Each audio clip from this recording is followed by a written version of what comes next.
رسول اللہ صلی اللہ علیہ وسلم نے فرمایا من حج فلم يرفث ولم يفسق رجع كيوم ولدته امه، جو حج کرتا ہے فسق و فجور نہیں کرتا، اس میں برائی نہیں کرتا، ارکان و واجبات کو پورا کرتا ہے، جب لوٹ کے آتا ہے تو اس طرح جس طرح اس کی ماں نے آج ہی جنا ہے، اس کا کوئی بھی گناہ باقی نہیں بچتا۔ اے اللہ، جو حج پہ جانے والے ہیں ان کی حج کو قبول فرما، اور جو نہیں جا سکے ان کو دوبارہ لے جا، لیکن مایوس نہیں ہونا۔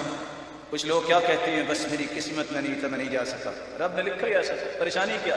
یہاں بھی حج کا ثواب لے سکتے ہو اگر نہیں جا سکے تو۔ کیسے؟ اور شریعت کی یہی تو خوبصورتی ہے، پریشانی کس وجہ سے؟ میرے رب نے لکھا ہوتا دنیا کی طاقت کو روک نہیں سکتی، اگر لکھا نہیں ہے تو دنیا کی طاقت کو لے جا نہیں سکتی۔ یہی تو میرے رب پہ ایمان ہونا چاہیے۔ میں 5 چھوٹی چھوٹی باتیں بیان کر کے اپنے موضوع کو جاری رکھوں گا، صرف تسلی اور سلوان کے لیے جو نہیں جا سکے یا جن کے پاس مالی طاقت نہیں ہے پریشان نہ ہو۔ من خرج من بیتہ الی صلاۃ مکتوبہ، بابوزو ہو کر گھر سے نکلتا ہے فرض نماز پڑھنے کے لیے، رسول اللہ صلی اللہ علیہ وسلم کا فرمان ہے فأجرہ کأجر الحاج المحرم، مسجد جا رہا ہے اس کا اجر وہی لکھا جاتا ہے جو حاجی احرام بن کے حاج کرنے جا رہا ہے۔ وضو کر کے مسجد میں آ جا کر ثواب تو مل گیا۔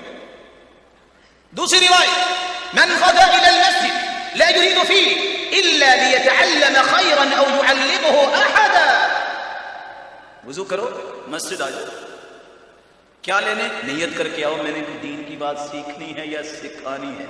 كان له كأجر حاج تمت حجته، تامن حجته، اس کو اجر اتنا ملے گا جتنا مکمل حج کرنے والے کو ملے گا۔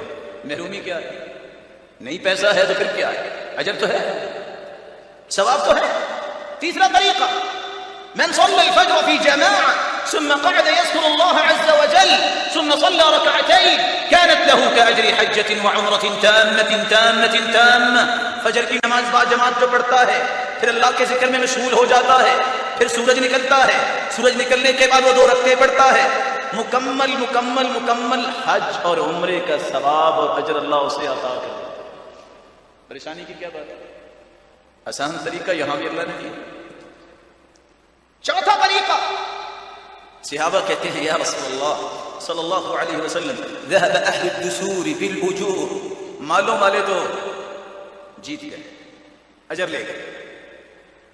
دوسری روایت میں آتا ہے ذهب الاغنیاء بالاجور، غنی تو اجر لے گئے۔ پوچھا کیسے؟ کہا وہ حج کرتے ہیں ہم حج نہیں کرتے، وہ جہاد کرتے ہیں ہم جہاد نہیں کرتے، مالی نہیں۔ کہا کیا خیال ہے؟ میں تمہیں ایسا عمل نہ بتا دوں کہ تم وہ عمل کر لو تم ان سے بھی بڑھ سکتے ہو جو مال خرچ کر کے حج کرتے ہیں اور جہاد کرتے ہیں۔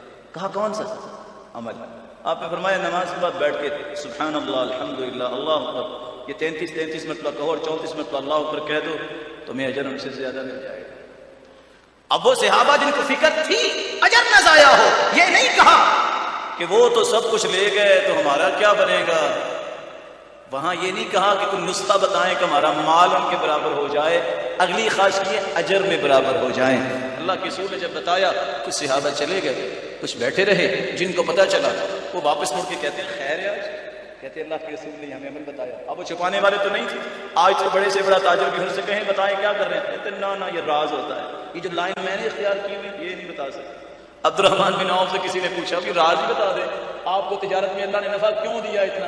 کہتے ہیں باقیوں کو بھی بلاؤ، راز میرا یہ ہے کہ آج تک میں نے تجارت میں جھوٹ نہیں بولا، میں نے آج تک تجارت کی وجہ سے فرض نماز با جماعت نہیں چھوڑی، اور تیسری بات میں نے آج تک مال کا نشہ نہیں کیا، سنت سمجھ کے تجارت کرتا ہوں، اللہ اس میں برکت ڈال دیتے ہیں۔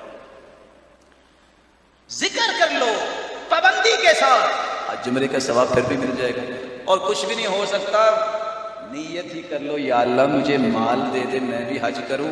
حدیث کہتے ہیں فَأَجْرُهُمَا سَوَاءٌ، جو نیت سچی کر لیتا ہے اس کے پاس مال نہیں ہے وہ نہیں بھی کرتا، قیامت کو کھاتے کھلیں گے اس کے کھاتے میں بھی حج لکھا ہوگا، جو کر کے آیا جس نے نیت کی اس کے کھاتے میں بھی لکھا ہوگا۔